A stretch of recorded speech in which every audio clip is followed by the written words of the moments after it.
J curl is a great way to stretch out your posterior line from the bottom of your foot, upper calf, upper hamstring, your butt, up your back, all over the top of your head. It's also a great way to mobilize your spine as well. So what I want you to focus on is segmentally coming down piece by piece, vertebrae by vertebrae, starting at the top of your spine and working all the way down to the bottom. You're going to start off here with a pole or a wall, something behind you, to force you to make all the bending happen at your spine.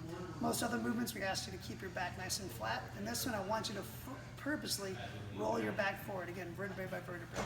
That spine is never supposed to be stiff and tight. It's supposed to be mobile and pliable. So we're going to start off by grabbing each of our elbows. Our chin is going to fall down first. You're going to breathe nice and relaxed. You're going to allow those elbows to drag down your body. So we'll start at the top, piece by piece. The slower you go, the more control you're creating. So piece by piece, slowly coming down. My legs are going to remain vertical. And the reason it's called the J curl is because when I get down to the bottom, it should look like a letter J. My legs are straight, my back is nice and round. I'm going to hang right here. In through the nose and out through the mouth, nice and relaxed. Each time you exhale, you're trying to go a little bit lower each time.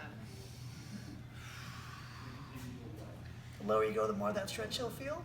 And then when it's time to come up, you're going to take a deep breath in to the bottom of those lungs. And you're going to use that lower core and lower back muscles to slowly stack those vertebrae back up to the top. So again, from the bottom back to the top, one by one. Not a big chunk, everything piece by piece.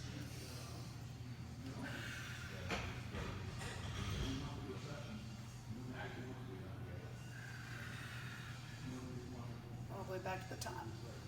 The biggest cheat that I see people have is their quads will overwork. So you're down here at the bottom and you're trying to roll your way up, your quads will turn on and get really, really tight as you pull up. All those will be completely relaxed and loose. I don't want you to feel these muscles here stacking yourself up. As it gets easy with just using your arms, you can add a little bit of weight. Starting off somewhere around 10 pounds or so is usually about good. Again, I'm going to go piece by piece, allowing this weight to pull me forward. Also, as you're using a weight, as it gets easier, you'll want to elevate yourself like on a step or a box or something like that. So again, chin falls down piece by piece, nice and slow. Let that ball drag down your body all the way down to the bottom. Nice, long, slow breaths there. Then when it's time to come up, you'll slowly stack yourself back up. Keep those quads nice and loose the entire time. Think about these vertebrae getting to the pole before the upper vertebrae. So get the bottom there first. Slowly stack up piece by piece by piece, all the way back to the top. Again, the J curl is a great way of stretching out the hamstrings, open up that posterior line, and immobilizing the spine all at once.